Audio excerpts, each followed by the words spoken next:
Hello friends.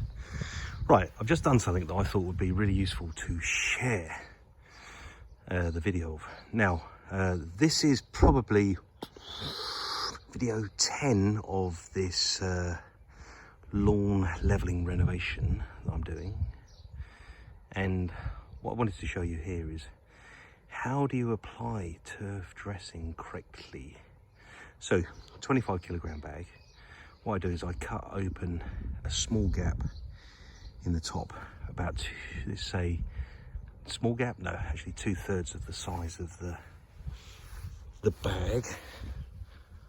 So I pop open a hole in the top and I create a channel that's about the width of that, yeah? And then what I do is I gradually drag the bag along the floor so I don't have to lift it, because I'm not a fan of lifting anything more than once, and drag it along the floor and let the dressing flow out. So the good thing about that is when you get on it with the brush as opposed to the loop up there, I'm just using that to guide me on the levels. More about that later.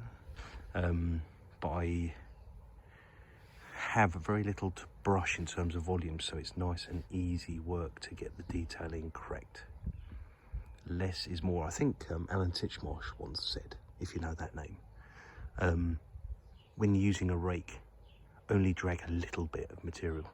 Equally so with brushing. Don't brush loads, brush a little. Anyway, that's all for now. Ta-da.